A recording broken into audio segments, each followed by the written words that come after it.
Good morning, everybody. Welcome to another edition of the Bat Around. I'm your host, Paul Valley, and with me, as always, is Zach Moore of Pigtown Sports. Zach, good morning. How are you today, man? Doing good. How you doing?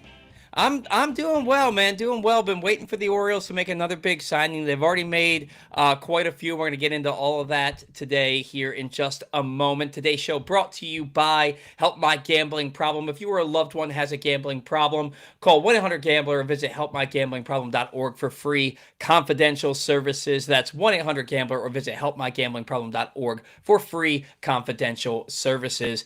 Look, the Orioles, the winter meetings start tomorrow for everybody. The Orioles have been one of the busiest teams this offseason, basically since the World Series ended. They've hired Craig Albertnez as their new manager. They've hired almost a completely new coaching staff. They traded Grayson Rodriguez for Taylor Ward about 3 weeks ago. They've added, they have a reunion with Andrew Kittredge. They traded him for, I think, a Dominican shortstop who's about 17 years old, and then traded cash considerations to get him back and immediately exercise his option. They've brought in Ryan Helsley as their new closer, and now they're looking to still add to the starting rotation, maybe another bat, and probably another piece for the back end of the bullpen. Reportedly, they're amongst the favorites for both Framber Valdez and Rangers Suarez, rumored to be interested in Michael King and Zach Gallen as well for their rotation. And they're also reportedly in on both Kyle Schwarber and Pete Alonso. Zach, what do you make of these rumors? How seriously do you take them? What are your feelings as we enter the winter meetings tomorrow? I think I read this morning that they're still in on Kyle Tucker as well, apparently. Wow. Yeah, I mean, I think it's more of a domino effect. Like when one guy goes, they pivot to the next, or if they can't sign one, they should be in that working in that operation. But we'll see. I mean, it's going to be exciting. I tweeted it. Hold on to your butts because the next 2-3 days are going to be pretty exciting around the baseball community. Yeah, it's going to be super exciting. I know that we're excited over here. A lot of Orioles fans still have PTSD. Mm-hmm. They rightfully so.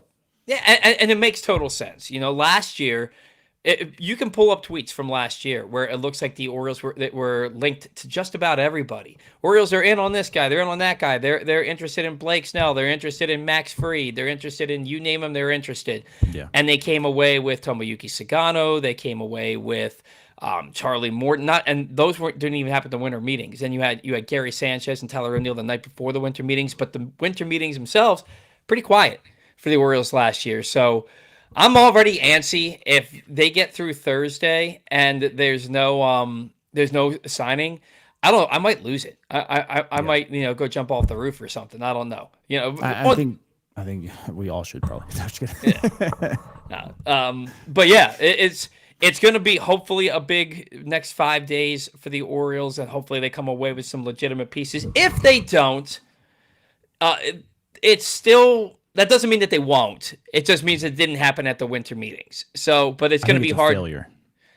I do too, but I'm trying to talk myself off the ledge early. You know what I mean? Because the most active winter meetings I ever remember was in 2010. Yeah. When they came away with J.J. Hardy and Mark Reynolds. I don't remember any other winter meetings being very active for them. So, now they did add a couple of pieces yesterday. They brought in outfielder Will Robertson. He was placed on waivers. Was it by the Guardians that he was placed on? Or was it? No, I can't remember who it was. He played with the White Sox. I don't remember who had him that DFA'd him. Yeah, so he was DFA'd. The Orioles brought him in. Had a little bit of pop in the minor leagues. Just a decent minor league hitter. Not great in his 25-game sample in the majors last year. And then they also they claimed and brought in Drew Romo, a switch-hitting catcher from the Rockies organization, who was surprisingly DFA'd. He was a 35th overall pick in the 2020 draft, and a lot of people seem to think that this guy, he's still young. He's what, 23, 24 years old? 24, yeah. 24. Are you reading any tea leaves about this guy, Drew Romo, and what it could mean for the Orioles? Do you think that means that the Orioles could be looking at bringing in another catcher, and that Adley could be on the trade block? I wouldn't say he's on the trade block. I think it was. I mean, you look at a guy who was Colorado's ninth ranked prospect. He was a first round pick. It's not like he's had a bad career by any means. And I think they saw talent and they were like, you can't have too many catchers. Let's just go ahead and claim this guy. Like you lose nothing by bringing him in, especially a talented switch hitting catcher. And he's got pop. He's great defensively. He's got a pretty decent arm. You lose nothing. Now, could he turn into like a third catcher or and play pretty well and then maybe trade Adley? I doubt the whole trade Adley thing happens, but listen, you're adding talent to the ball club and it never hurts, and it just gives you it opens doors down the future. Let's just put it that way. Yeah, and look, they've got Basayo, they've got Rutschman, they brought in Ike Irish, and who was the other guy that they was it Bodine? K Bodine, yeah. So they've got some, legitimate catching in their organization, top to bottom. So it's and then they're just adding this guy Drew Romo, who seems to be like a pretty solid player, who's still young in his career and has an opportunity to make something of himself, and he's going to get that opportunity in the Orioles minor league system in 2026. So not something to not be excited about, not something to get too worked up over. But yeah, let's talk about each of these players in the winter at the winter meetings that the Orioles could be linked to. Framber Valdez is obviously the big name on the pitching side. Last year he won 13 games, had an ERA about 3.65, but his August and September especially were really bad. Had a over a 5 ERA the second half of the season, over 6 in September. Does that worry you at all? Not necessarily. I mean, guys have bad second halves all the time. I mean, is he getting older and could it concern you maybe a little bit? But I mean, for the most part, I mean, he's had an 8-year career and it's always been kind of up and down. It's been consistent, but he's had his moments where it's been pretty bad. Did he know he was on his way out? I mean, were things bad in the locker room? A lot of things we don't know. So, I mean, look at Texas. There was issues there. They fell off. Anything could have happened, but does it really concern me? I'd say maybe like 20%. I think the value there is still higher than any kind of concern right now. So in the last 4 years, he's made at least 28 starts every year, 31 starts in 3 of those 4 years. ERAs 2.82, 3.45, 2.91, 3.66. He's got at least one complete game in all 4 of those seasons, and he actually has 2 or more in 3 of those 4. Innings pitched 201 in the third, 198, 176 in the third, 192. He would have led the Orioles by a wide margin last year with that 192 innings pitched. Look, this is a guy who is at the top of the list amongst free agent pitchers. You also have Ranger Suarez, who has been really good for the Phillies. I don't feel like he posts up nearly as much. I think his career high in the innings is in the 150s. Ranger Suarez, another left-handed pitcher that the Orioles could be going after, the pair there with Trevor Rogers in the rotation. Your thoughts on Ranger Suarez? A lot of people are kind of worried about him because he throws below 92. He usually sits between 90 and 91. And a lot of people think like long term that's going to be an issue, and it could. He's kind of funky. Like I looked him up this morning, and I think he gave up like I think it was like a 263 or 265 average on pitches above 92. And then it was like a 203 average on pitches below 91. So, I mean, he's a locator. Obviously, you see his postseason stats. He's pretty good. Velocity is a lot in today's game, but, I mean, location still is too. And the name of the game is to get 27 outs. And if you can find a way to get 27 outs without throwing 90 miles an hour, do I really care? Probably not. Now, do I really want to see you throwing 90 to Aaron Judge? Probably not. But, I mean, you got to give and take a little bit. Yeah, I just saw a quote from Greg Maddux where he said, if you're a soft tosser, you can't get up close to the triple digits. It just means that you have to be able to locate and be more effective in the strike zone. It just means that your mistakes become bigger when you don't throw for high velocity. Yep. So the fact that he, throws 92, 93, that doesn't really scare me too much because I think he's a crafty lefty. What scares me is he's never made 30 starts in the season. He's never thrown more than 157 in the third innings. I feel like something happens every year where he just isn't available for a stretch. Yeah. And you want a guy that's going to post up. If the Orioles bring in a Framber Valdez and they bring in a Ranger Suarez, okay, then I love that. If Ranger Suarez is the guy, not sure how much I love that.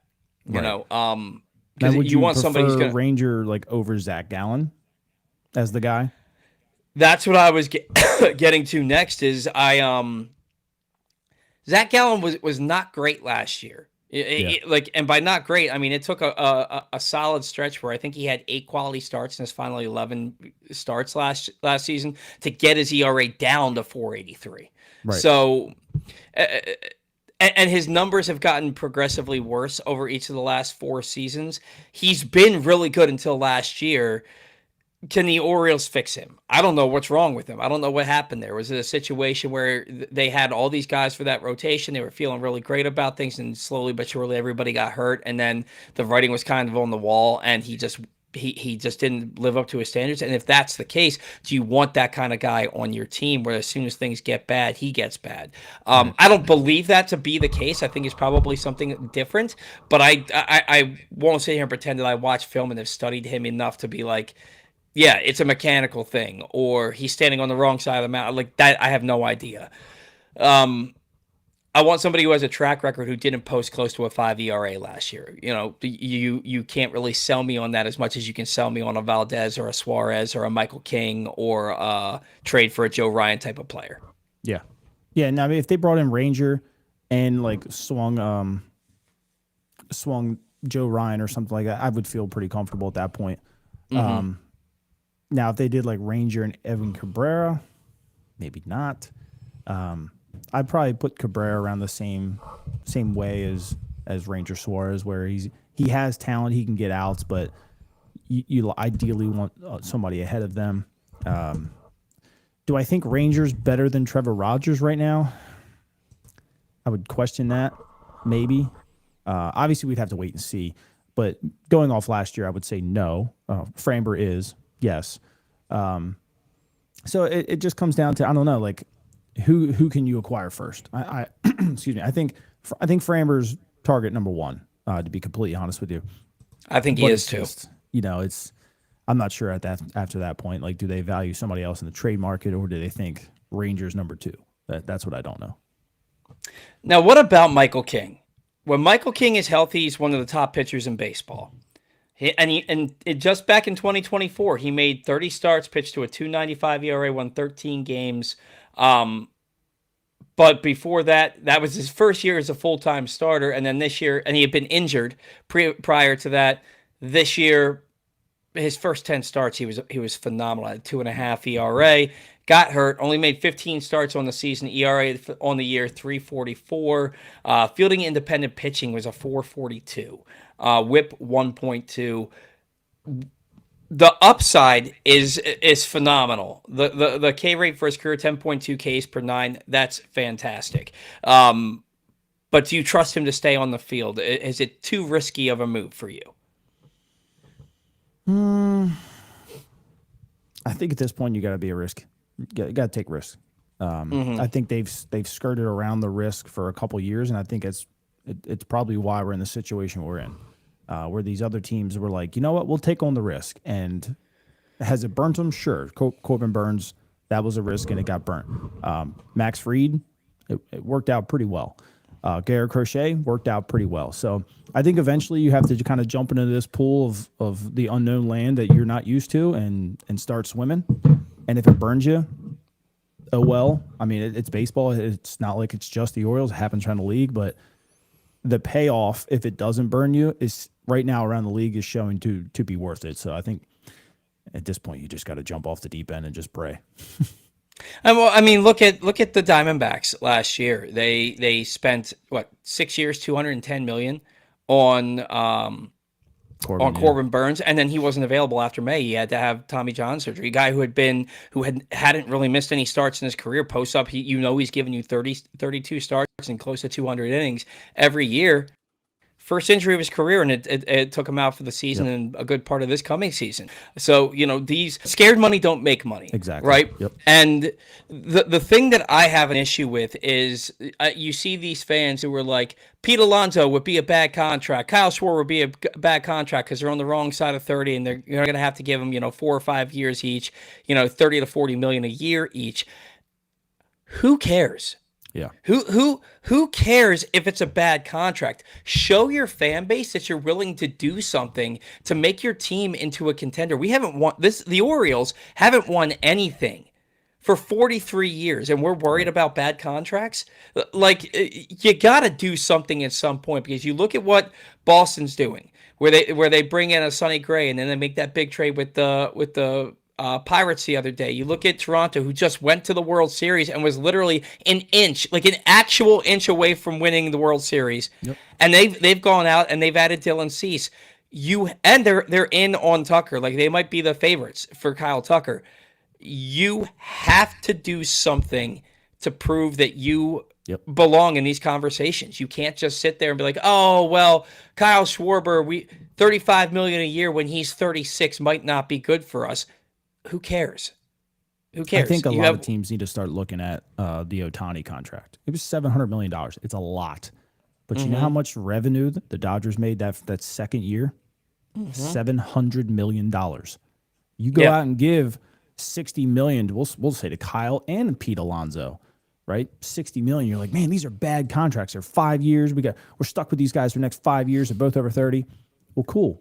If we make an ALCS or if we make a World Series appearance, their contracts are paid off within 2 years. Who cares at that point? They got you to where you wanted to be. So, and I think a lot of teams around baseball, and Toronto's one of them, they're paying these guys. Max Fried just got a contract. The Yankees don't care if he's good in years 6, 7, and 8. It's what can you do for me from years 1 through 5? Because your contract's already paid off. We don't care anymore if we have to cut you and let you go. Right off into the sunset. Thank you for your service. And I think the Orioles are going to have to start playing in those waters. They absolutely have to. There's a lot of uncertainty around the 2027 season. The people that think that we're just not going to play baseball in 2027, that's not going to happen. Like, there's too much money to lose for them to even miss a day. They're going to find a way to not miss a day. I mean, these owners and even the players, nobody's missing that money. There's a lot of money involved.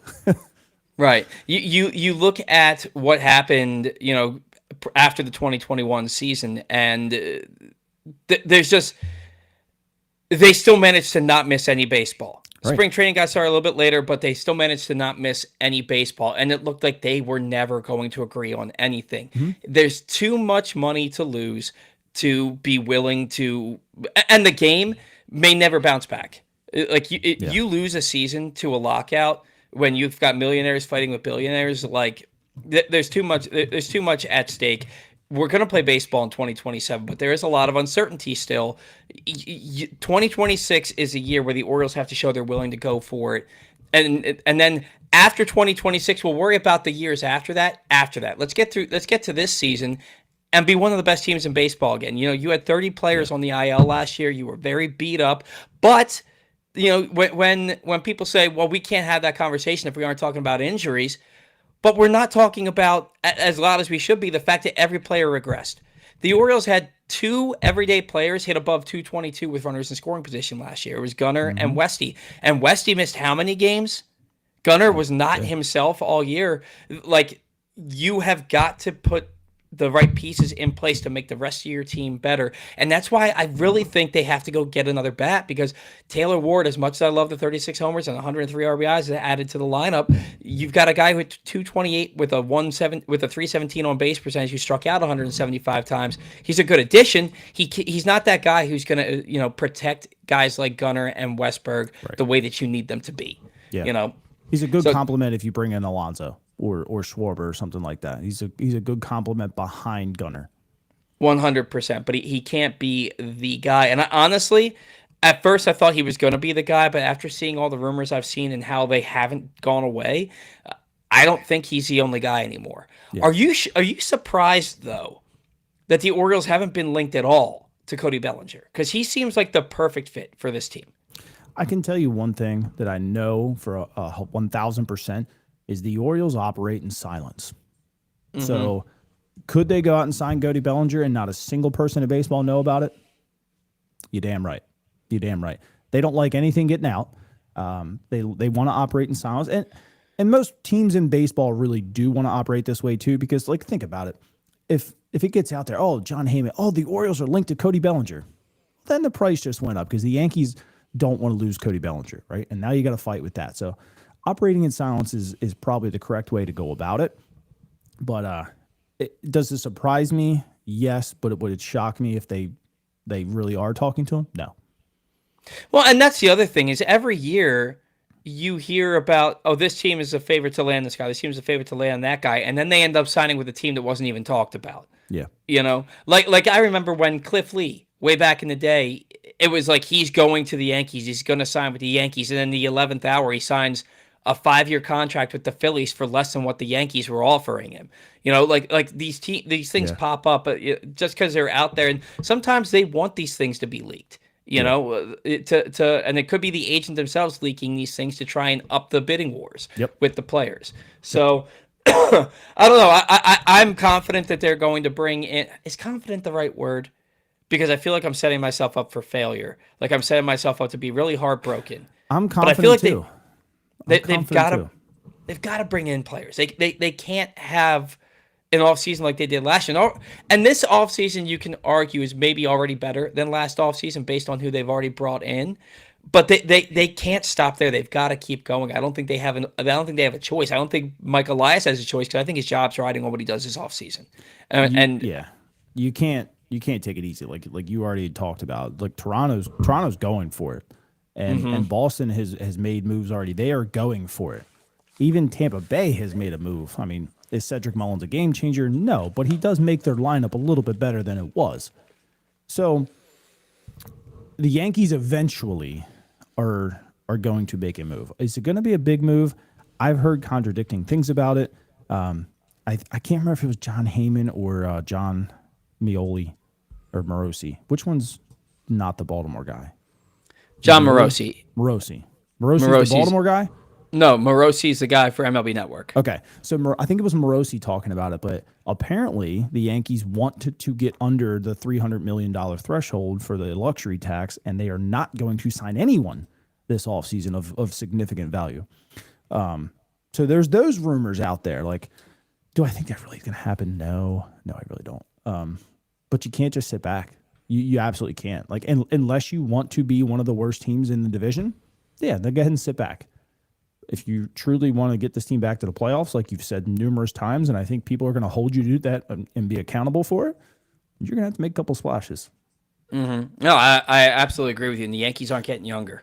You know, they just aren't getting younger. So today's show brought to you by Project Game Day. PressBox's Project Game Day continues tomorrow following Ravens Steelers with your hosts Glenn Clark and Rita Hubbard, special guests Ken Zales and Andrew Stecca, and also former Ravens linebacker Tyus Bowser. You can watch the show on Facebook, YouTube, or at PressBoxOnline.com/GameDay. Project Game Day is brought to you by 1-800-GAMBLER, Costa Sin, Game Day Men's Health, and Live Casino and Hotel. So let's. This show is more about like what people want and what they want to see and the questions they're going to ask us. So let's just get right into some of these comments here. Jabba, what prospects would you be willing to part with for Gore? Zach, I'll let you field this one. That's a tough one because right now I think pitching is at a extreme premium, and I mean we've heard at the deadline last year that Minnesota wanted Roman Anthony for Joe Ryan. I mean, wow. And even look at what Boston just traded for Oviedo. Like, you just traded your number 3 prospect in baseball for a project arm. So Mackenzie Gore's going to fetch somebody like Dylan Beavers or Jordan Westberg or somebody you probably don't want to part with, Trey Gibson, Bradfield. It's going to cost a lot. Would I be willing to part with some of these guys? I'll give you guys I'd be willing to part with. I'd be willing to part with Cowser. Depending on who you brought in, I'd be willing to part with Beavers. Do I want to? Hell no. But if you brought me like Pete Alonso and somebody else, I think it lessens the blow just a little bit.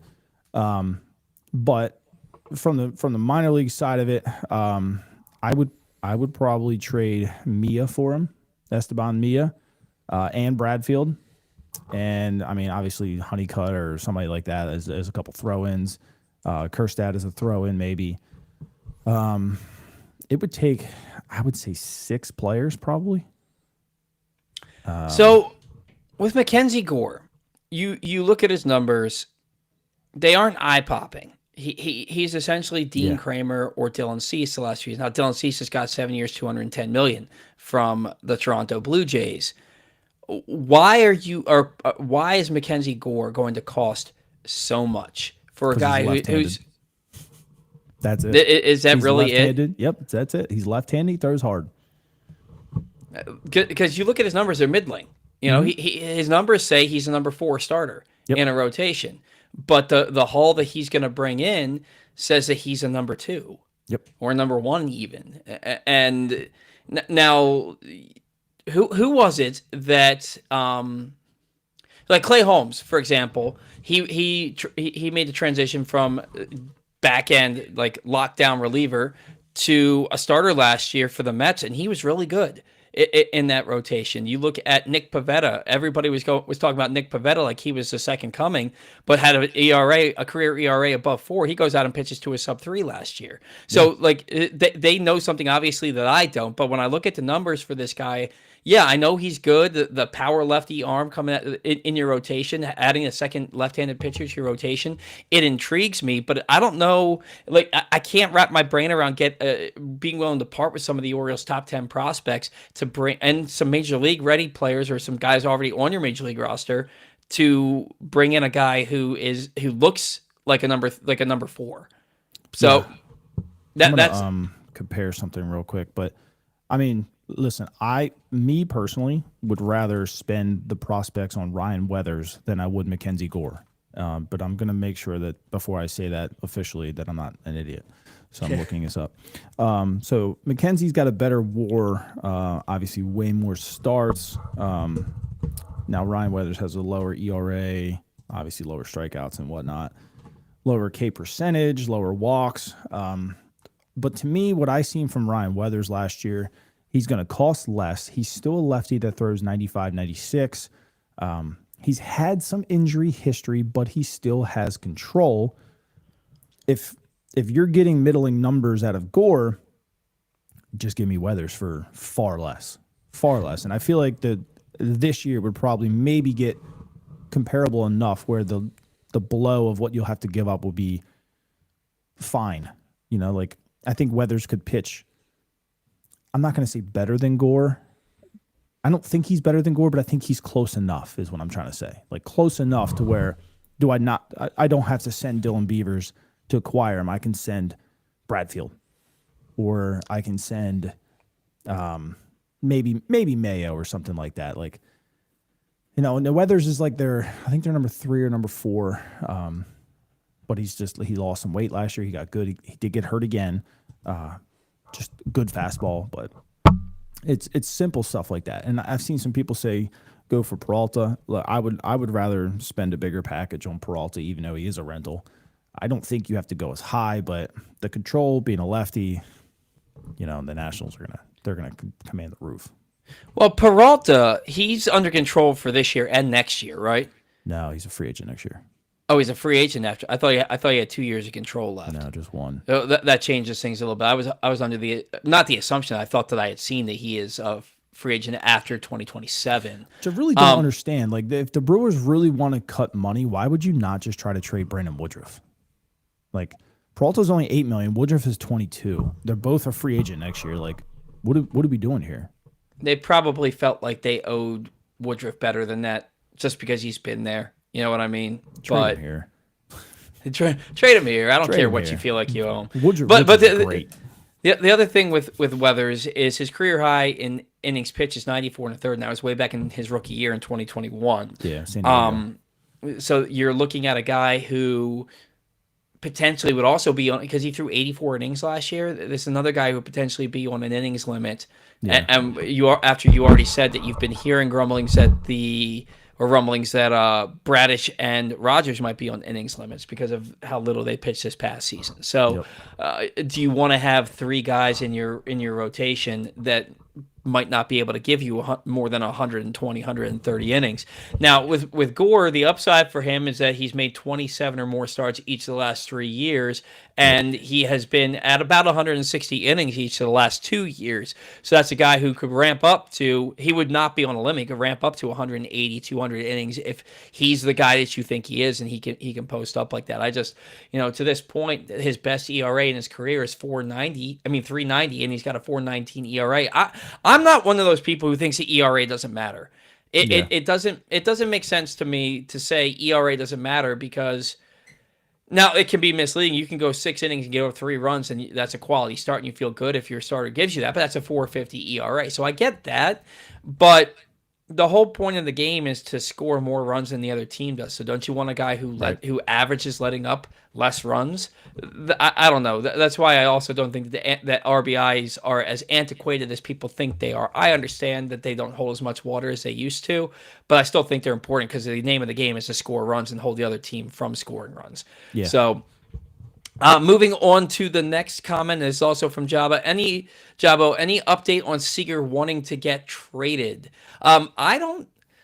They already got rid of Simeon. I feel like they've already shed a lot of payroll. They non-tendered Jonah Heim and Aroldis Chapman. Not Aroldis Chapman. Wow, Adolis Garcia. Excuse me. Yeah. I think Seager stays put at this point, because you've got to field a team that can at least, make you somewhat competitive. How do you justify to your fan base winning a World Series in 2023, and by the end of 2025 you're selling off your entire team that got you there? I don't, unless they're shedding payroll to try and bring in some big names and we just aren't hearing about it. I don't think Seager has a snowball chance in hell of getting traded at this point. I think that was dead in the water as soon as Semien got traded to the Mets. So from what I heard, he requested the trade, but Texas has shot it down, and they don't plan on moving him. They did tell Brandon Nimmo they're going to go after it. They do plan on being involved in. I wouldn't be shocked if they land Kyle Tucker, to be completely honest with you. There's another team that operates in silence. They have a lot of money to spend. They have a lot of money on pitching. Adolis, I think you just had to get rid of. You needed the roster spot. You have Evan Carter and the other young outfielder who hits pretty well. So you're just making room at this point. Simeon, from what I've been told, was a locker room issue. He was nuts, apparently. So they were willing to get rid of him. So go have fun with Jeff McNeil. But yeah, I think Texas is still in. They're still going to go after it. They're going to land a top arm that nobody's expecting. They're going to go and land a top outfielder. Not that there's many available. They're going to be in play for some players, and it's going to shock some people. It's going to be one of those ones that, like when he went to Texas, when Corey Seager went to Texas, nobody was expecting that. They were expecting him to go back to the Dodgers, and I think they're just going to be one of them sneaky teams out of nowhere. It's going to land. I don't know if it's going to be like a big time guy. Like if it's not Kyle Tucker, I don't think they're getting like Schwarber or Alonso or anything like that. But I think they take a swing at Kyle Tucker at least. So why does Seager want out of Texas? Does he see the writing on the wall, or is just not happy there? Thinks that there's I wonder a team if it was Simeon. I don't know. That's a good point. Maybe it was. Yeah. No. Man, Jabo getting each of the first 3 comments here. Rogers very likely won't have a sub-2 ERA again, so I think it's unwise to assume he's our de facto ace. We need more. I think Kyle Bradish is your de facto ace, number 1. Yeah. Number 2, I'm not expecting a sub-2 ERA out of Trevor Rogers, but if you get a sub-3.5 ERA out of Trevor Rogers, that's still a really good pitcher for your starting rotation. Yep. I mean, I look back at the 2014 Orioles rotation, and I think the best ERA on that staff was like 3.20 out of maybe Wei-Yin Chen. So, no, not even Wei Chen. I think it was like Miguel Gonzalez or something like that. But I remember Miguel. Yeah, that rotation was like, that rotation ERA was 3.61. There wasn't an ace on that staff, but you had 5 guys who posted up every 5th day and gave you 6 innings of Yep. 2. I think we just lost Paul. Or me. I don't know. Paul's frozen on my end, though. That's all I know. So I'm not hearing anything. So we lost Paul. So I'll keep up for it. Oh, Paul's back. All right, there we go. Oh, you got me? Yeah, I was like, I think I lost my connection here because I was talking and it said that I lost my connection and I couldn't hear anything. Yeah. So we're just on opposite sides of the screen now. But yeah, so you had a whole staff back then had a 3.61 ERA combined in 2014, no ace in that rotation, and yet they still managed to win 96 games and get to the ALCS because every guy did their job. Yep.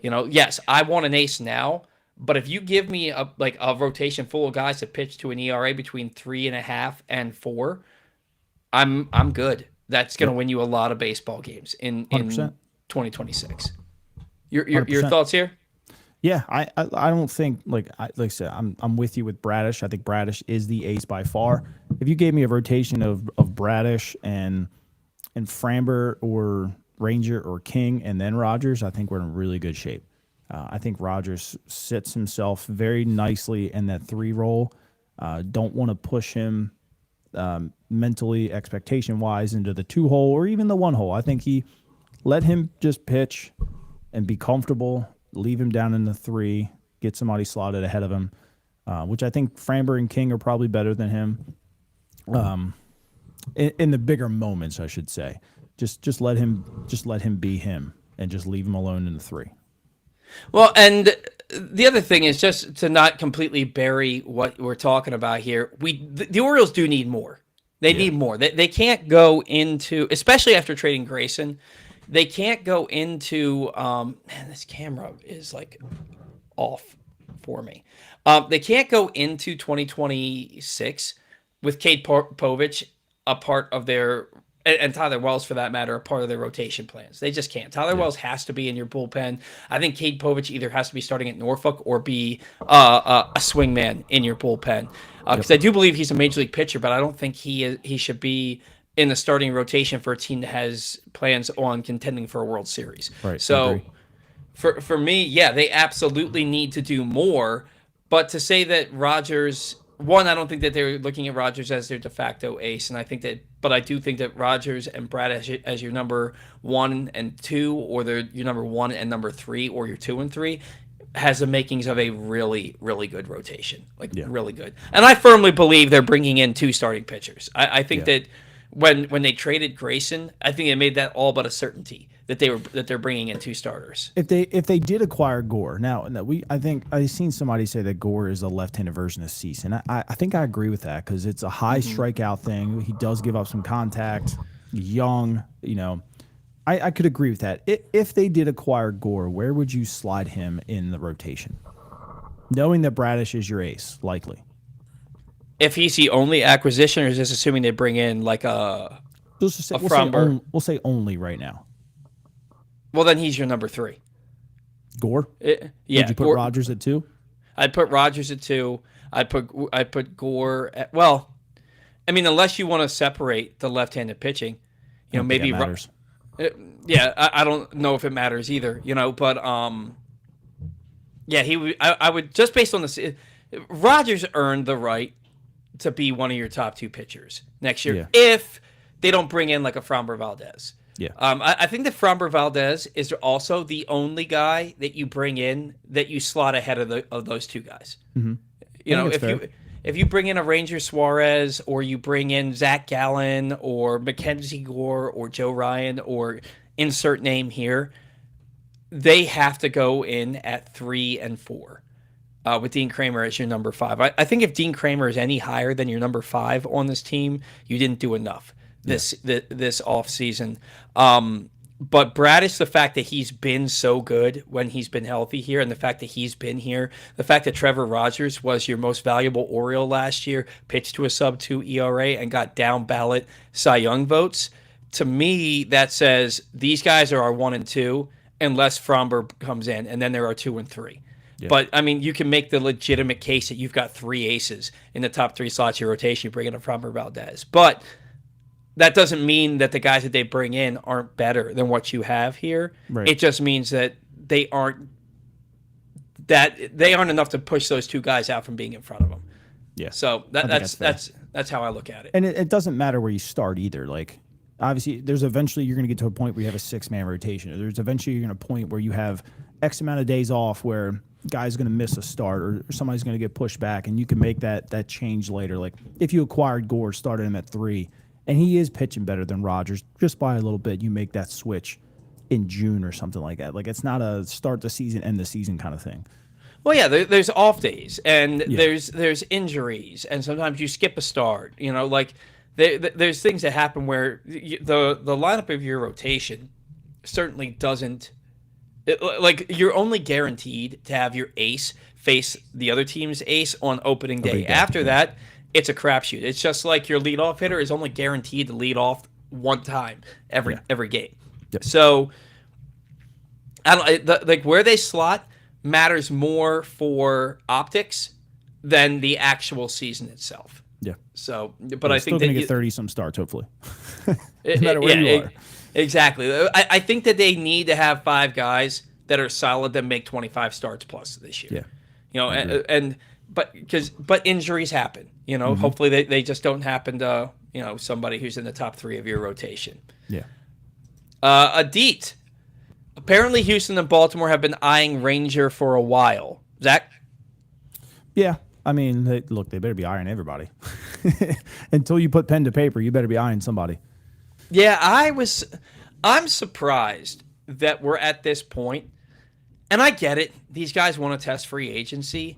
But I'm surprised that Suarez and Schwarber aren't already back in Phillies uniforms.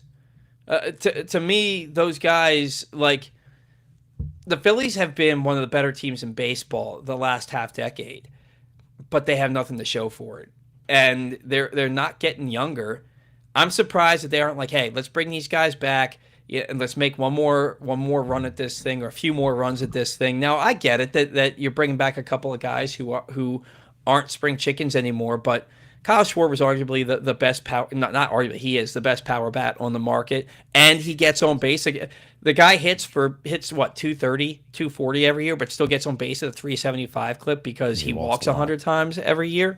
Yep. Like, I'm just surprised that the Phillies would ever let these guys go. If the Orioles have been eyeing Ranger for a while, like you said, they should be. They should be eyeing everybody that can make a difference for this ball club.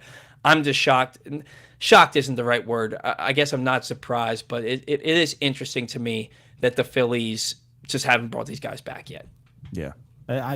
I wouldn't put it past them that they've tried. I think there might be some other teams out there that are just finally giving them a little bit of pressure. Yeah. Bradish from Steven Trust. Bradish is our ace. I see Rogers is number 3. People, there's no D in Trevor Rogers' name. I just want to put that out there. But anyway, as number 3, bring in Suarez or King as our number 2. Wells and Kramer can round out the rotation. I wouldn't object to both Ranger and Framber. Tyler Wells can't be in your rotation. Like, if he's a swing guy, like a 6-man, it makes a spot start here and there, like Albert Suarez used to do. I'm 100% fine with that. I think he's 100%. Good enough to do that. But do I want him to grab the ball every 5th or 6th day? When he had that, was it 23?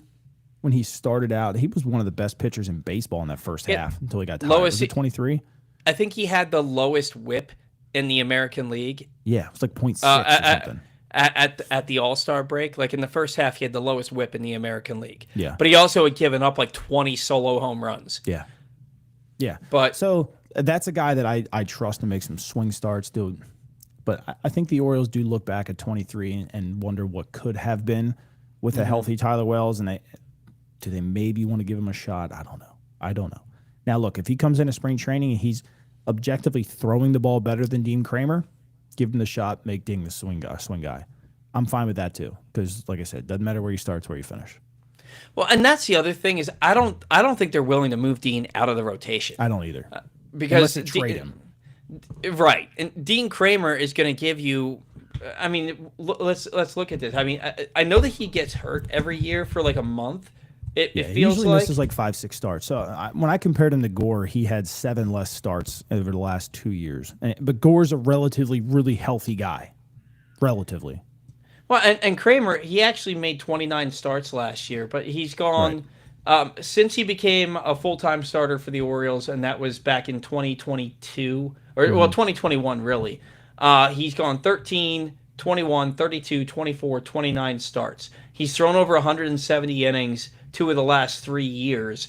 I think that that's a guy that they anticipate being in their rotation. When he makes 29, 30 starts a year, he gets you double digit wins and he Right. gives you 170 innings. That's a guy that they want in their rotation, but they want him at the back end as number 5. I think they look at Tyler Wells and they say, we want to build his innings up. We want to, bring him into spring training in a starter's role, because I think I don't think that the Orioles are stupid enough, and I hate to say that, but I don't think that they're stupid enough to put Tyler Wells in their rotation. He has proven to you beyond the shadow of a doubt that he won't make it through a full season. If you do that, you can't Yeah. depend on him to post up every fifth day for 162 games. So Yeah. you I stretch him think out that. Go to ahead, put him sorry. in that Suarez. You stretch him out to put him in that Suarez role. Yeah, 100%. and Suarez was like a freaking Swiss Army knife. Like there was times they used him in the 8th inning, there was times they used him in the 9th inning, there was times that he started and gave you 4 innings. Like I see Tyler Wells being that kind of guy. I think the stuff plays just like Alberts does. Tyler Wells as a reliever is an absolute weapon. He Yeah, is an absolute weapon, and the Orioles know that.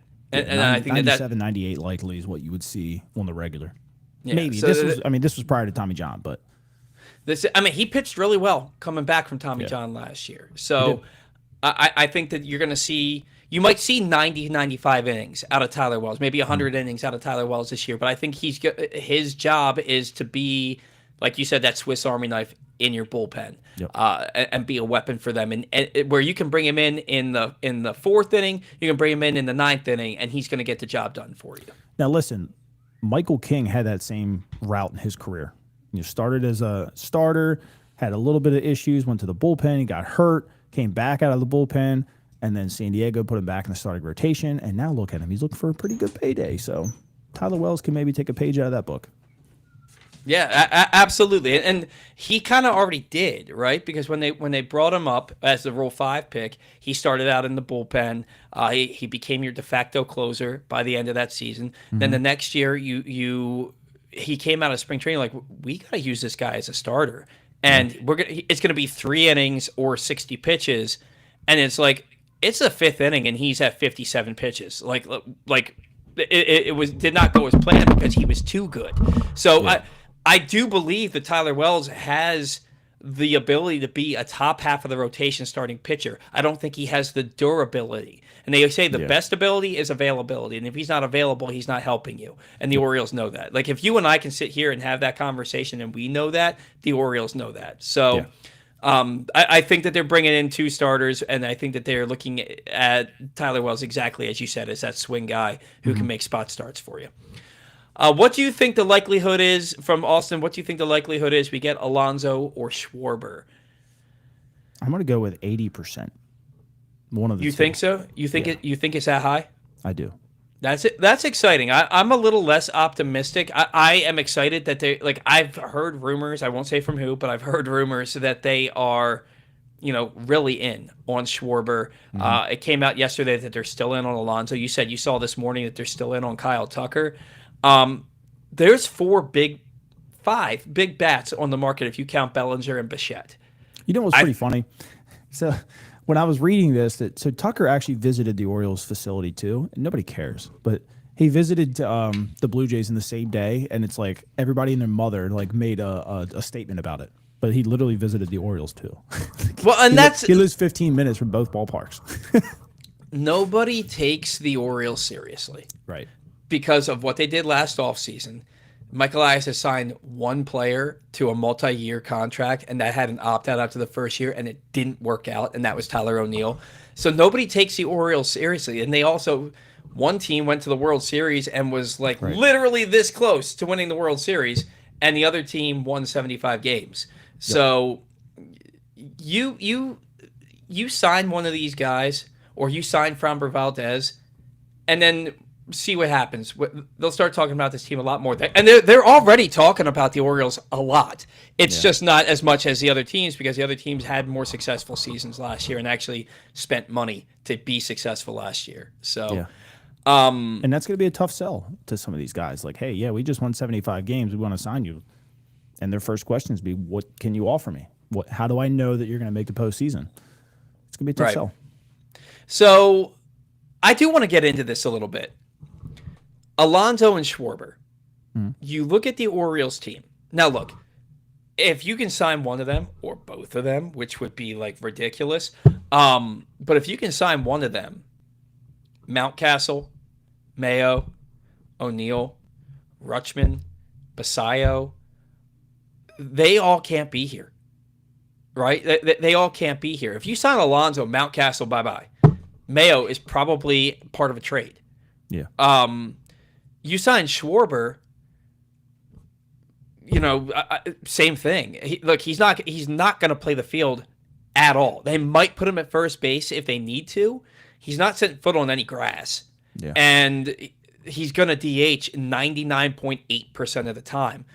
I don't know how you have I think the multiple of those guys get traded if you sign one or both of these guys. And I hate to be one of those. I don't want to be a fan of one of those fan bases that says, like, I was watching John Heyman's live the other day, and this guy kept commenting, Yankees are going to sign Alonso and Schwarber, and then they trade Stanton and bring in Kyle Tucker. And it's like, I'm not going to be one of those fans. It's like, they can sign both of these guys. They can. They have the money to sign both these guys, especially if they want. They're claiming that they're willing to go into the red. They can sign both of these guys, trade for a starting pitcher, and sign Framber Valdez, and still be fine. And still have money left over for the bullpen. Exactly.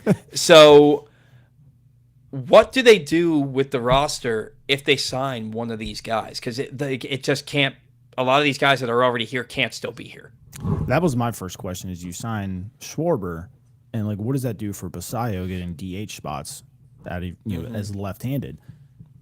And do you just stick him at first base in a lefty-heavy lineup?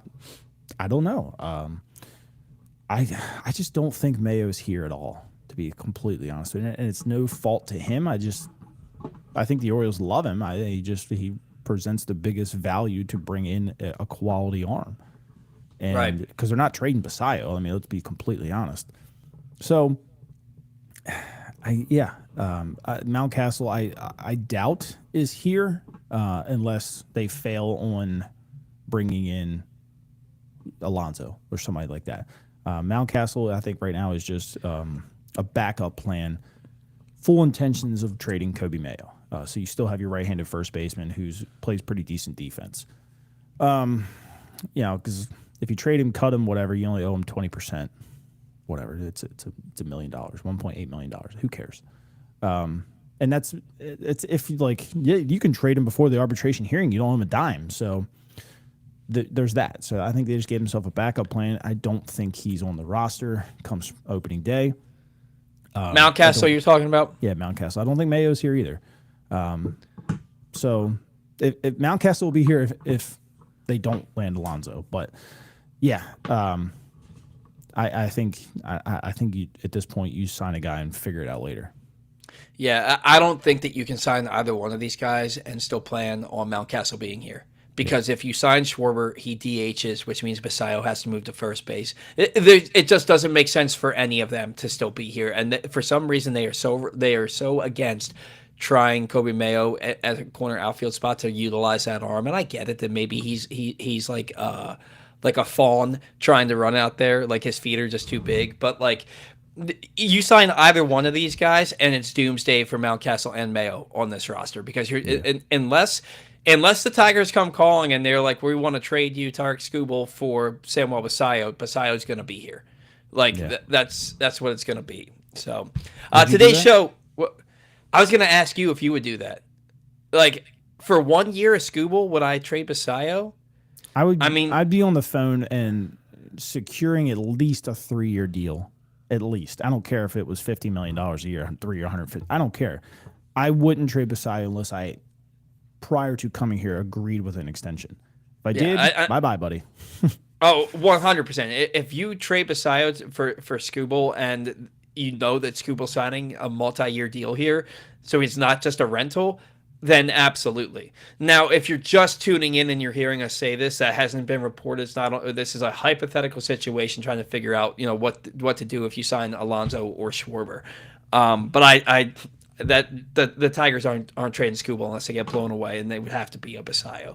Today's show brought to you by Game Day Men's Health. If you're feeling sluggish, unfocused, or not like yourself, it could be low testosterone. At Game Day Men's Health, they specialize in testosterone replacement therapy to help men boost energy, improve mood, and regain confidence. Our treatments, including our treatments, including testosterone cypionate, are safe, natural, and tailored to fit your lifestyle with weekly injections or pellet therapy. You can contact Game Day Men's Health at Owings Mills at 443-264-4454, Columbia at 443-266-3505, or Frederick at 240-931-3717, or visit GameDayMen'sHealth.com and ask them about a complimentary testosterone test.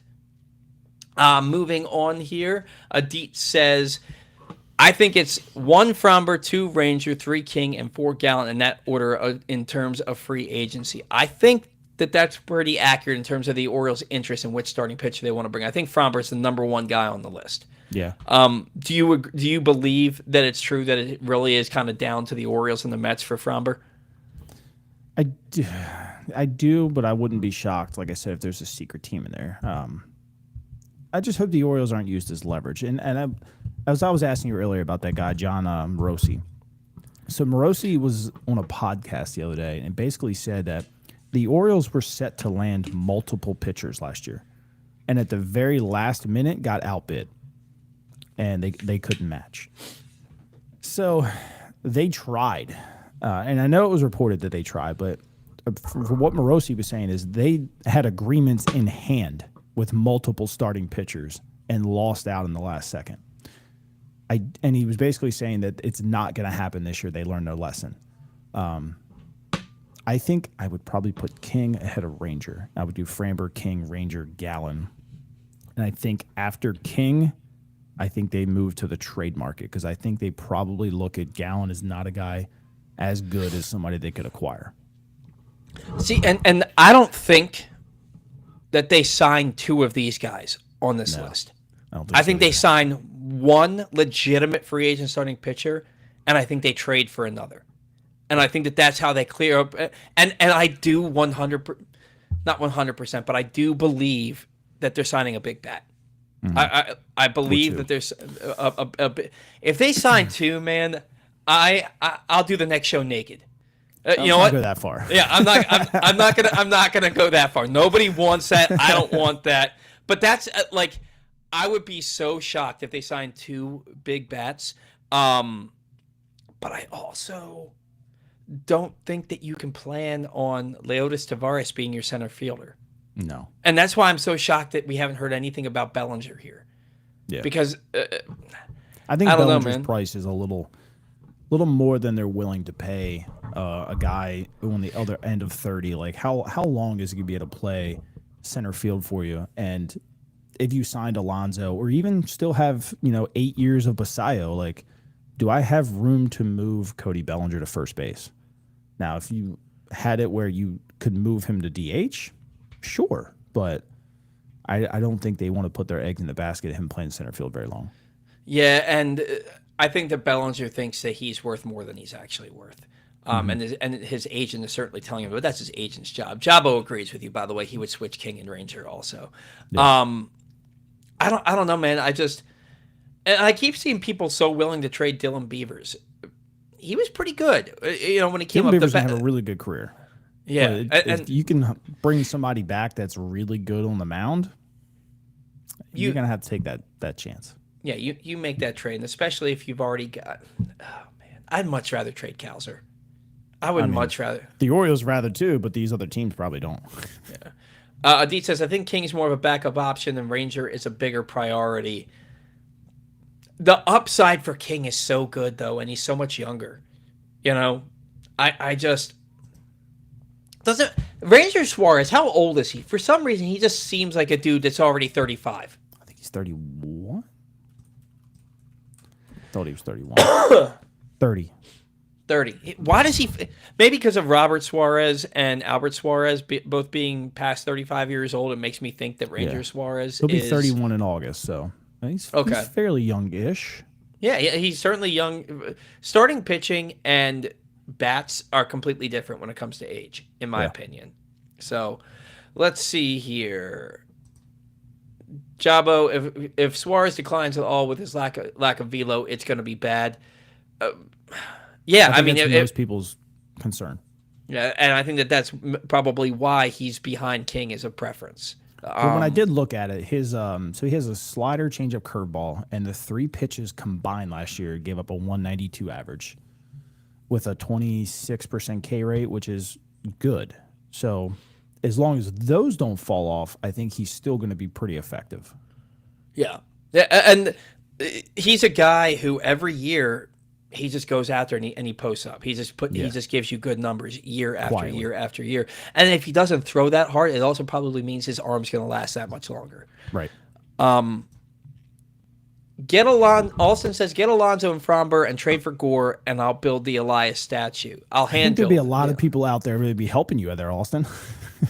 So, getting back to Mackenzie Gore, if you put Mackenzie Gore in a rotation that's with Framber, Bradish, and Rogers as Kramer, Mackenzie Gore, does he get that much better? Yeah. Like, do you think that being in a rotation that's good? It ups his game. Here's the thing with Mackenzie Gore too, and I put it in my Kyle Finnegan video. Kyle Finnegan got exceptionally better leaving DC. DC just cleared house. Like, didn't keep a single coach. They thought they all stunk. How much better does Gore get leaving DC? And I think that's the question that a lot of these teams are probably asking. It's probably attributing to why his value is still pretty high. How much better? You're looking at a guy with high strikeout, a good fastball. He's left-handed. He's durable. And he could still probably get better leaving DC. Mm-hmm. So I'm going to tell you right now, you get Framber and Gore in this rotation, that is the best rotation in the AL. And I'm not afraid to say that. No, I agree with you. I don't know how you can say that it isn't. I know that Toronto has Yasevich, Gossman, Cease, and who are the other guys that they have? Because I don't think Barrios is Bieber. So they're trying to trade Barrios, apparently. Yeah. Do you see all those mock trades from Blue Jays fans saying, give us Gunnar, we'll give you Barrios? Like that would ever happen? Maybe Barrios and Yasevich. Maybe. Yeah. But still probably not. Sean Whipple, I think looking at Suarez, Valdez, King, and all others together is stupid. I honestly think it's one of either Suarez or Valdez and one of the second tier. Who's in the second tier? Is that where you have guys like Zach Gallen? Is that the second tier? I think after Probably. I think second there's a tier big free agents, yeah. Yeah, I think that after Suarez, Valdez, and King, I think that you have a significant drop off, Yeah. Today's show also brought to you by Glenn Clark Radio. If you missed anything from Glenn Clark Radio this week, including Hall of Famer Rob Woodson, former Orioles closer Zach Britton, and Ravens Super Bowl 35 champion Sam Adams, you can find that and more in the Glenn Clark Radio Week in Review feature at PressBoxOnline.com. And as always, watch or listen to GCR every Monday through Friday at 10 a.m. at PressBoxOnline.com/radio or right here on PressBox's Facebook and YouTube pages. We just mentioned Gunnar. And something I've been thinking about, let's say that you go out there and you sign an Alonso or a Schwarber to a 5-year deal worth $35 to $40 million annually, right? Mm-hmm. And then you also sign a Framber Valdez, and you've already signed a Helsley to the back end for the back end of your bullpen. Not that he has a huge impact on what you can do. How much money do you have left for Gunnar? Do you think Gunnar has any chance of staying with the Orioles long term? Do you think that these players see you going and signing outside players to long-term deals while they don't have extensions yet, and they feel some kind of way about it? How does that? What's the domino effect for guys who are already here, like a Gunnar, a Westberg, a Holiday? What does that feel like for them? They might think about it maybe 10% of the time. I mean, I think they understand that they're still under contract here for 4 more years, and there's a lot of baseball to be played before they hit the open market, and they control their own destiny. Do they want extensions? Yeah, sure. They probably do. But I think they understand the business side of baseball too, and it's probably, unless you're like that confident in yourself that you're like, I have to have an extension before I play again or something stupid, like the NFL does. I don't think they put too much stock in that. Baseball is a little bit different. I think it's a blessing when you get one, but I think everybody knows that you're here to prove it for 6 years first. Mm-hmm. Yeah, no, and that makes a lot of sense. Like Gunnar knows he's going to get paid. Yeah. Westberg, Holiday, they know that if they post up, it's really on them to get paid. If they just go out there, like if Westberg continues to play 100 games or less every year, it's on him. You know, because he couldn't stay on the field. Yeah. And Westberg, a lot of people think that Gunnar is the guy who led the Orioles in hitting with runners in scoring position. I think Westberg had a higher batting average with runners in scoring position than Gunnar did last year. Yeah. Like Westberg has got to stay on the field for this team because he is an impact bat for them when he's healthy. Yep. And he needs to be for himself because if he goes out there and produces like he's capable of and he plays 140 to 155 games a year, he's going to make a lot of money in this league. But it's up to those players. You know, Mr. Objective, feel like Gore isn't worth it. He's good, but I'd rather get Peralta. I mean, Gore's got more control. I thought that Peralta was a free agent after 2027, but Zach says he's a free agent after this year. I mean, I would love to have Peralta. You know what I mean? I would love for Max Fried to get traded here. You know, it doesn't make the Yankees Peralta's would never do it. He's probably better. But like we just talked about a couple minutes ago, like what Mackenzie Gore are you getting when he finally leaves DC? Like, could he turn into that really dominant arm that people think that he can? And if he does, he's probably better than Peralta at that point with control. So I think it just depends on that's something you're not going to know until you get there, though. Peralta, which people need to understand, is he's from Milwaukee. And Milwaukee does everything really good. Really, really good. They're a fundamental team. They coach really well. They pick up on the little things. They have him at the top of his game. Is he going to be at the top of his game somewhere else? Remains to be seen. Yeah, and it's look, if Peralta came here, I'd absolutely love it. But I would all year, I think we'd be having the same conversations that we had when Corbin Burns was here. Is they've got to accept him. They've got to accept him. If he's not here after the season, you gave up too much for him. I don't. Right. I don't want to go through another season of that. Like, yeah.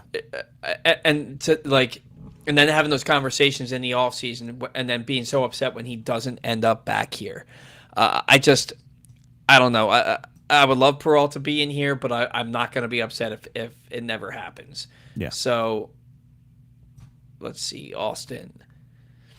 I came in a little late, so not sure if you talked about it, but what are your thoughts on Tatsuya Imai?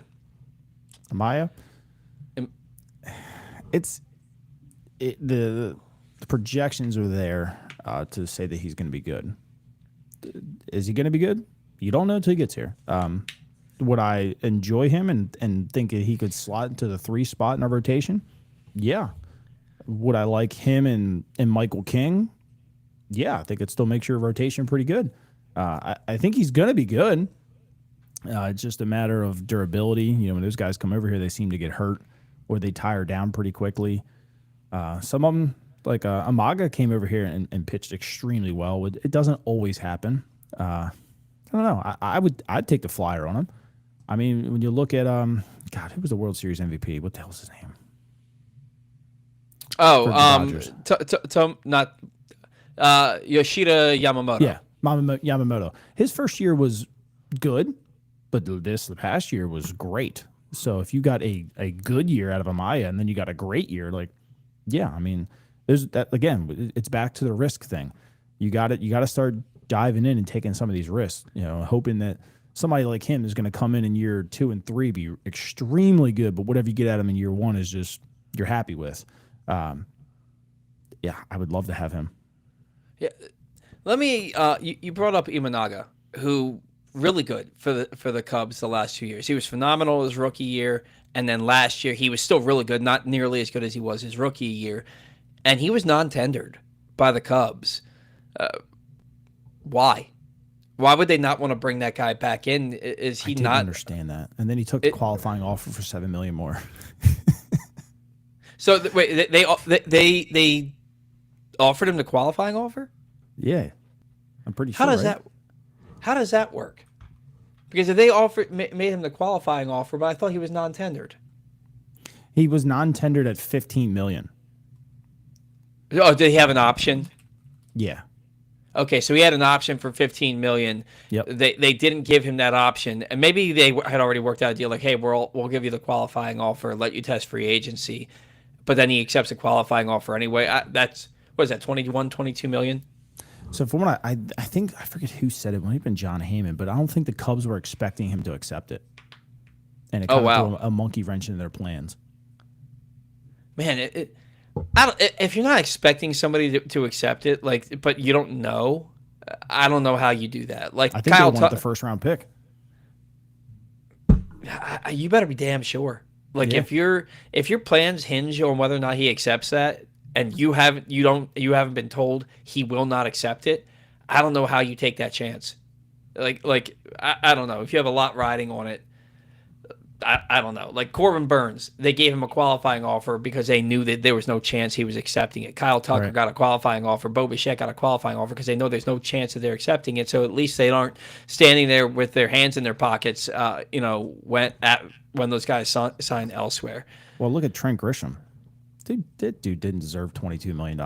They had to know that he was taking that. Trent Grisham, in my opinion, is one of the worst baseball players in the league. Who he used a very short porch in New York to find his way to 34 home runs this past season. And I don't think he's Aaron Judge hitting behind him. Yeah, I don't think he's ever hitting 34 home runs again. I think he plays very.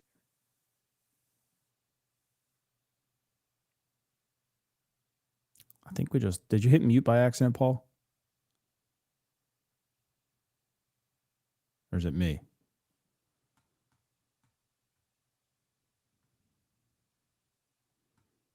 I don't hear anything. And I don't know if it's me, though.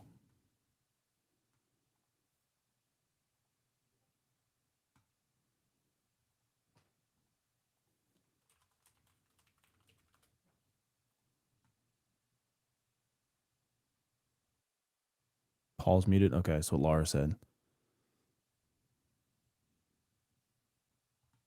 You didn't unplug it or anything, did you? Or unplug it and plug it back in?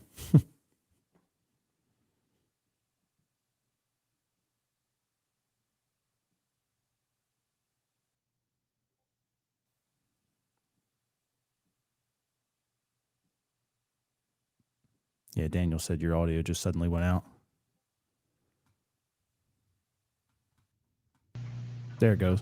Whatever you just did. I don't know what just happened. Oh, it just switched to your camera though. Oh, you know why? I unplugged my microphone and then plugged it back in. All right, can you guys hear me now? Yeah, but it's coming through your camera. It's loud. All right, I don't know what's going on, but we'll just keep going because we don't want to just keep trying to figure out what's going on here. Next comment here. I think the most important thing about this offseason is showing your young players you're serious about winning, which will make them more likely to re-sign. Do you agree with that sentiment? Yeah. Yeah. You got to eventually rip the Band-Aid off and just go after it. Because if not, what incentive do they have to want to stay here? Is it more important to prove to your players or prove to your fan base? Probably your players. Because if you get them, if you win, the fans are going to come regardless of who you have. Somehow, if you could have a bunch of nobodies and find a way to win, and your fans are going to come out. But if you want your players to actually sign here, you have to show the dedication, and the fans will follow that. The fans are always going to follow winning. Yeah, I agree with that. The most important thing to get your fans to keep coming out is to win. You got to win baseball games. Like, how do we get fans in the stands? Win baseball games. The price of your tickets, the price of your concessions, price of parking will not matter if your team is consistently winning and making it to the postseason. It's not going to matter. It's so yeah. I think it's more important to prove to your players because winning solves a lot of things. It solves a lot of things. I did like this comment from Sean Whipple. No, I'm sorry, not that comment. I lost because I had to go to the bottom trying to figure out if people could hear me or not. But oh my gosh, I'm sorry. There was a comment actually from Adit that I really thought was good. He said, "Is it me? But as soon as I saw the Mets and the Orioles are the only two in on Framber, my immediate reaction was neither of those two will sign Framber." Like what we were talking about earlier, where you have a guy who is linked to these two teams, but then a mystery team comes in, and I think that happens a lot. Like, could you see Framber re-signing with the Astros? Why are the Astros not the favorite to re-sign Framber? How are the Dodgers or the Yankees? The Dodgers, they don't need any more starting pitching at this point. They just need bullpen. It's the Astros, I think, are cutting money. Apparently, they're not linked to anybody. They're not even talking to anybody. Could they swing a trade? Maybe, sure. But I mean, could the Phillies make a run at them? Yeah, probably. There's more teams than just two, I think. Those are probably just the two teams that you're hearing the most from his agent. So I want to go back to something you said, where you said that John Morosi said that the Orioles had pitchers with contracts in hand, and they got outbid at the last second. And then you said you think the Orioles have learned their lesson. How do you learn your lesson from that? Go bigger. Don't let them leave the room. So you think that basically the Orioles offered them a fair market value, but then somebody else came in and was like, no, we want to offer you this. And they were like, all right, see you, Orioles. And do you think that these other teams, so these other players, they get the contract offer from the Orioles, they're like, yeah, I think we want to do this. And then the other team comes in, do they go back to the Orioles and like, hey, they offered us this? Is that how it goes? Or is it like, oh, you offered me way more, I'm going to take that deal and screw the Orioles? It might be both. It probably just depends on the player and the agent at that point, or your relationship with Mike Elias. They don't owe you anything to do that. It could be a respectful thing. It's like if you're leaving a job and say, oh, hey, so-and-so paid me or offered me this much. You're giving them the chance to match. Some companies do, some companies don't. So it just depends. I don't think everybody goes back to the Orioles and be like, hey, this is what I got. I think at some point they're just like, holy crap, and the offer's so big, it's like that's their way of saying you're not leaving this room, right? So I think it just depends on the situation. And if some of them could have come back and the Orioles were just like, we just don't think that's a good value for our franchise, and that might be the lesson they learned too. I don't know. But because I can't imagine, and maybe I can't imagine, I don't know, but I can't imagine the Orioles going just far and away above market value to any player so that they don't get outbid. Like, it kind of makes me think about when they were in a bidding war against themselves for Chris Davis. Right. You know what I mean? Like, are they just off the bat saying, hey, Framber, we'll give you 6 years, 6 years, $200 million, like right off the bat, to give him $34 million a year? Or I don't know. I don't know what they're doing, what the smart move would be, because you don't want to set the market by being the one that overpays right at the beginning. Yeah. I don't know how that works, man. The whole thing just, it makes my brain hurt. But being a GM. And that's why they make millions, That Pigtown fella is so hot. Oh, you're making me blush. Be more W. Is there any shot that we obtain 2 starting pitchers before the season? I'd say almost with certainty. Yeah. I don't see any scenario in which maybe I can see a scenario in which they don't, but they would really have to be betting hard on Cade Povich or or Tyler Wells. What's the other guy's name who made some starts for them? Brandon Young. Brandon Young, that's his name. Yeah, they'd be banking hard on one of those three guys to be in their rotation and last the entire season. They get a top armor free agency and trade for Gore. Rotation can be Bradish, free agent, Rogers, Kramer, Gore. Would you put Gore behind Kramer? Probably not. I don't think so either. Just for the strikeouts alone. Austin says, I think we make a trade with the Marlins again. Who would you want from the Marlins? Do you think Alcantara is right? Do you want to bring in Weathers? Do you have like Cabrera, Yuri Perez? Like, who would you want from that you would be comfortable putting in this rotation saying, all right, we're good to go? I think they're all good compliments if you signed Framber. So at that point, it wouldn't matter to me. I think they're all good. Good enough. Now, the only negative that I have against Edward Cabrera is he was the worst pitcher in baseball at holding runners. Like, at times, he allowed guys to get 30 feet before he delivered the ball. And it's only 90 to second base, so that's real bad. The Orioles, I think, they actually one of the better teams in baseball last year, only allowing like 11 as a whole squad. So you're looking at a guy who's almost allowing almost 2 times more before he released the ball. That's my only gripe on Edwin Cabrera. He's still coming off an injury. I think he's still got a good arm. Alcantara, I think, is still fine. Still going to be really, really good. Those two probably slot you at 3 or 4. So and same with Ryan Weathers. So it doesn't matter. I mean, if they traded with the Marlins, I'm going to be pretty happy with whoever they acquired. And in 2024, the Orioles were so bad at holding runners. I mean, between Burns, Bautista, Kimbrel, Cano, and when Tyler Wells was healthy, those guys could not hold runners worth a lick. But I don't know, man. I just want to see them do something. I want to see a big move. I joked yesterday that they're making a big signing either last night or tonight because whenever I'm working at the restaurant is when these guys get signed. Literally every signing that they did last year happened while I was at that restaurant. Every single one of them. So, that's what I'm anticipating. Are you surprised that we haven't seen more movement prior to the winter meetings? Probably not. I think these guys. Now, look, could something pop today because everybody's in Orlando? Maybe.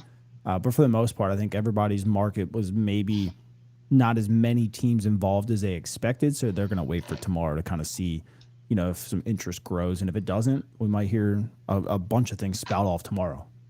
But I think baseball really wants to focus on these meetings. So they may just be telling these guys to just wait.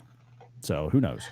It's possible. It's entirely possible. Do you think we see a flurry of activity tomorrow? Or do you think this is something that's kind of trickles out across the 4 days? I think maybe we'll see one really, really big one and a couple like tier 2, tier 3s. But I think Monday is the hot and heavy day.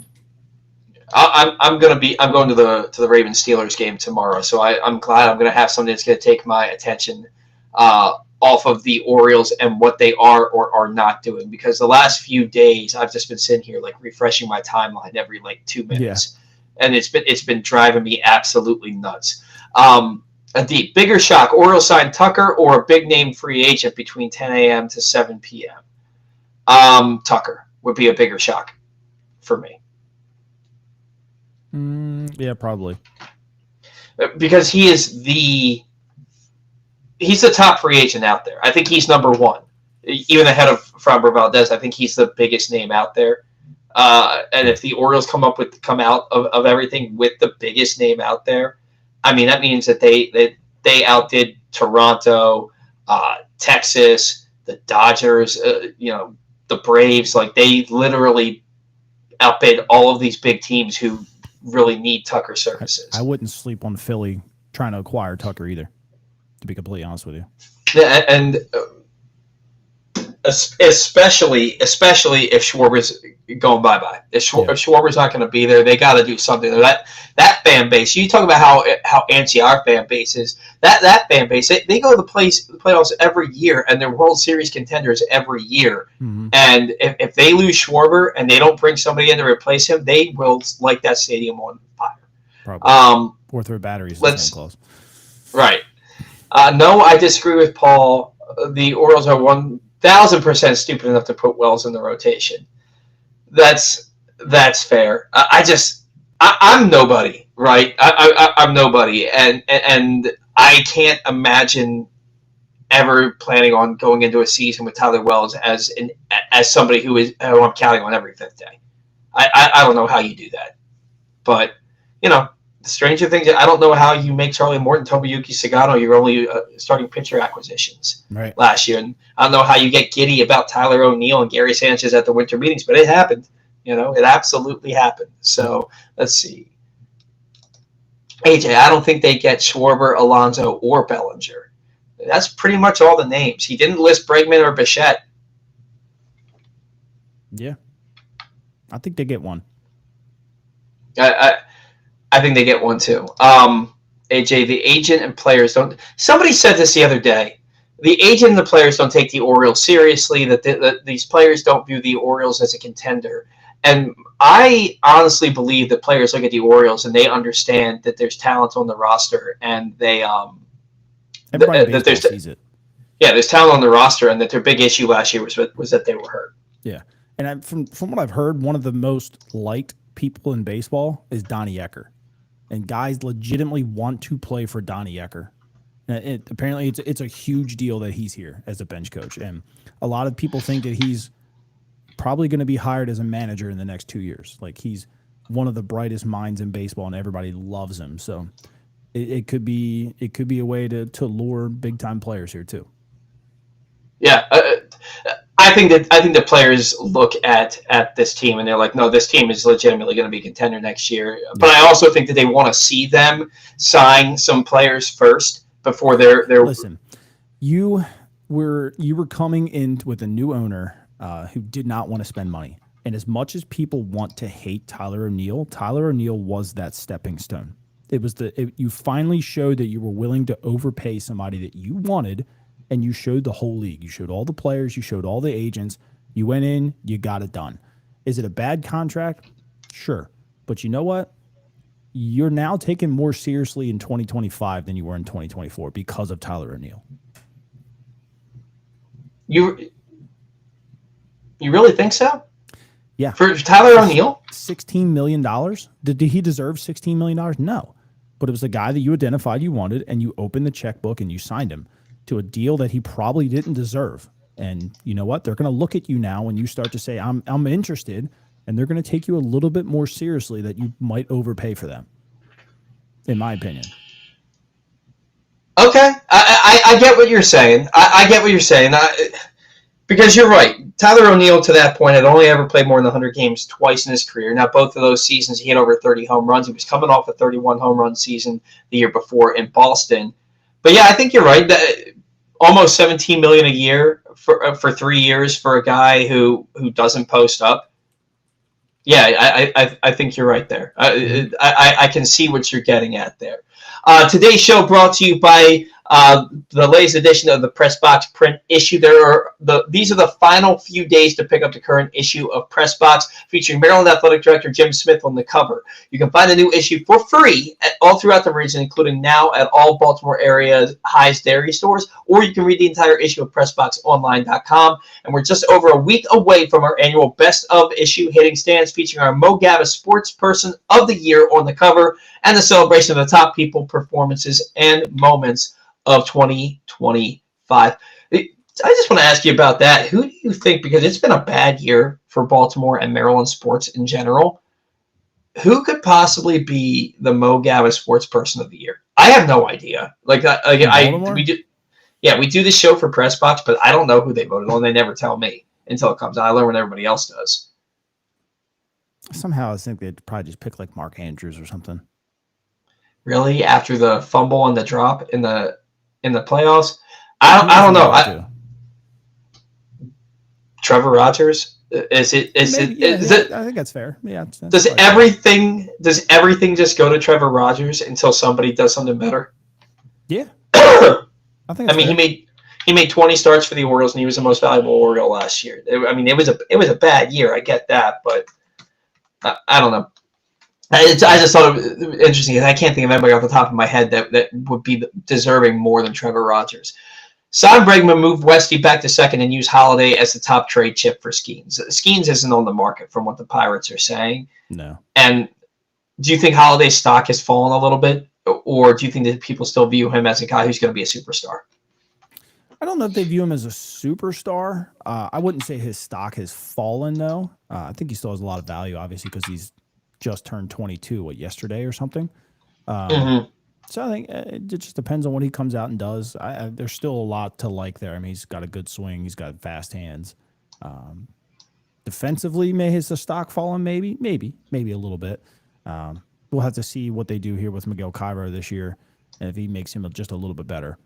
So, I mean, Tony Mansolino was your infield coach. Miguel Cairo played 17 years in the big league. So, hopefully, he can iron some of the first step. Sorry. And get him a little bit more smooth. But right now, I would say the only thing that maybe decreased his value was just the fielding. I think the hitting was where it should be for a 21-year-old. Well, there are more outliers that were better at 21. Sure, it's just not very often. There are a lot of people who seem to think that they are just so beaten down by this franchise that they truly just believe that the Orioles are going to do something. Like I saw a comment in here that said the Orioles are going to they'll just sign Eflin to a 1-year deal and trade for Mackenzie Gore. I don't think that there's a snowball chance in hell that happens. I don't think Eflin's back at all. But there's a lot of people that just think that the Orioles, they just think the Orioles aren't going to do anything. Yeah. And pen to paper hits, PTSD is warranted. Oh, absolutely. Jabo, here's a question. Would you trade Gunnar early or wait until his last year and move him at the deadline like we did with Machado? I don't think you can make the same mistake with Gunnar that you made Machado. You're not learning. Even though it wasn't this regime that was here, it's still the same franchise. And, like you've got to know better. You've got to know better. I don't think Gunnar goes anywhere. And unless somehow that Aloy is like some superstar, I don't think Gunnar's going anywhere. You think that they're going to give him an extension here? Yeah. I mean, he's a Boris client. Now, Boris clients, they tend to not sign extensions. They have signed extensions, but they usually don't. Do you think that Gunnar tests free agency, or you think he gets extended? I think he gets extended. Boris has never talked to the Orioles as much as he has under Mike Elias the last 2-3 years. So I think that relationship is getting better every single day. And I mean, it has to, right? You got 4 of his guys, 5 of his guys already. You made him happy trading away, Grayson. So, I do think that things will start to change as Boris gets a little bit older and some of these guys get towards the end of their career. Who on the free agent market is a Boris client? Not as many as you would expect. I forget exactly who it was. Let me see if I can pull it up. God, who was it? Alonso definitely is. Bregman definitely is. Bellinger. Tucker is not. Tucker's with Excel. Schwarber's with Excel. Michael King's with Excel. Gallen and Amaya, they're Okatami or whatever it is too. So I mean, like, if you sign Pete Alonso, does that help you keep Gunnar long term? Yeah, maybe. So all you're doing is just building a relationship more and more, which I think has already gotten better. I think that Gunnar is the face of the franchise, and I think you do whatever you have to keep him. You have to. And when you look at the fact that he's just 24 years old, he's already put up a season like he did he was a rookie of the year, and in 2024, the guy should have hit 50 home runs, but then he felt like he had to carry the entire offense the second half of the season, and the numbers fell off. This past year, I still don't know why the power went down. I think that it has a lot to do with not having the protection behind him, and I think that's another. I think that as much as anything else, bringing in a Schwarber or an Alonso is as much for Gunnar as it is for anything else, because getting Gunnar that kind of protection, he's going to become your best player again. And even he already was your best player last year, and he hit 17 home runs. Like getting Gunnar protection, I think, is a huge priority for this team. Yep. So, Today's show has also been brought to you by County Sports Zone. Fall championship season is winding down at the high school level, and winter season is underway. All year long, find scores, schedules, and updates for every sport and every school all throughout the state of countysports.zone. Countysports.zone is proudly sponsored by your local Toyota dealer and buyatoyota.com. Just about time for us to get out of here. Sorry to keep you so long today, Zach. I know you got a family and probably have stuff to do with them. But before we get out of here, what is your most realistic, but what you would ultimately want to see from the Orioles that's also realistic? I think they signed Kyle Schwarber. I think that's their big jump that it gets them over the top. Pitching wise, I don't know if they land Framber. I think they're going to make an valiant attempt at it. Sorry, if you get Framber and Kyle, I think you're a favorite to compete in the East again. I don't want to say you're going to win it because Toronto is bulked up significantly, but just get in the dance. And then I think they do make a trade. If they miss out on Kyle, I do think Alonso is a chance. His market is obviously slow, just like it was last year. And I mean, can he continue to play first base for a long time? Maybe not. Maybe he can. I don't know, but I think they land one of these top bats, whether that be Tucker, Alonso, or Schwarber. And I think they finally break the PTSD of the fan base. Yeah, I've sold myself on Kyle Schwarber. Not that I needed much selling to begin with, but sold myself on the idea that the Orioles could actually do it. I think is what I'm getting at. I think that they want to add a big bat, and they know that they need to add a big bat. And I think that I finally believe that they know that Taylor Ward can't be the main addition for the lineup. Yeah. So for me, I look at Schwarber, Framber. Is it Framber? I don't know, but I do think that they're one of the heavy favorites to land him. I think that they sign one free agent starting pitcher and they trade for another. I would love to see another piece for the back end of this bullpen. I think you said, it was you that said that with arbitration, if you add in the arbitration contracts, their payroll sits at about 105 to 110 million right now. Yep. They were at 165 million last year, and they want to go beyond that, and they said they're willing to go into the red. They've got $85 to $100 million to spend this offseason. The red, I think, is what's the first luxury tag? I think it's like 190, isn't it? I thought it was like 240. I just can't imagine. Let's see. No, what is it? Okay, thresholds. 2025. It moved down a little bit. Where is it?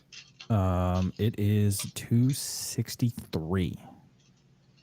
That's the red? No, I'm sorry. Next year. First surcharge. Tax threshold is 244. The red is 264. So you're looking at a team that ideally, if they want to get to 244, can spend $130 million. You talk a big game. I'm just saying, you talked a big game. Go out there and spend it, Mike. Do you think that the red was just a turn of phrase and not like an actual tier that they were willing to go to? Is it because Michael Elias has been known to misspeak? I don't know how you misspeak that, but could you take it other ways? You could take it as we want to go into the red as we don't make revenue. If you do that, you're spending $200 million. If you go into the red, which you could take it as luxury tax, you can still spend $130 million. So you said it. Now, granted, you said liftoff before too. But listen, we're talking ideally to get back to last year is roughly $60 million. Mm-hmm. They could spend 130. If they landed in the middle there, 80, 90, I think this fan base is still ecstatic because you've acquired some quality players with $90 million. Yeah. I firmly believe that they're adding another bat to the middle of the order, that they're going to trade for a starting pitcher. They're going to sign a starting pitcher. And I think that they still have one more piece to add to the bullpen. I'm anticipating not just a big winter meetings, but just a big rest of the offseason for this team. I can't tell you who they're going to trade for because I think everybody and their brother wants to trade for Joe Ryan. Maybe it's Joe Ryan. Maybe it's Mackenzie Gore. Maybe it's one of those guys from Miami. I think that they're going to be all in on Framber, and I think they're all in on Schwarber. And what Schwarber will do for that clubhouse, for the fan base, for that lineup. Yep. Like it makes too much sense from that standpoint. You figure out what you do with the rest of the guys and the logjam you're going to have in your lineup after the fact, but just get that guy in here. I don't think that Tucker. I don't see the Orioles going 10 years to 12 years, $400 million for Kyle Tucker. And I think that's what it's going to take to get it done. I think that Schwarber at maybe 5 years, 140 to 150 million is the deal that gets it done for him. Mm-hmm. So, anything else before we get out of here, Zach? Just hold on to your butts. Yeah, it's going to be a big next few days, and I think that 2 weeks ago we were saying if nothing happens at the winter meetings, that doesn't mean it won't happen. I think that at this point, if nothing happens, we have a right to be upset because they have a lot to do, and they need to be one of the teams that is talked about more than just interest the most for the rest of this coming week. So, all right, that's going to do it for us here on the Battleground. Thank you to all of our sponsors. Without you, we don't have a show. Thank you to all of our loyal listeners, viewers, and friends. Without you, we 100% do not have a show. Thank you to Zach Moore and Pigtown Sports for joining us every week on the show. Until next time, see ya!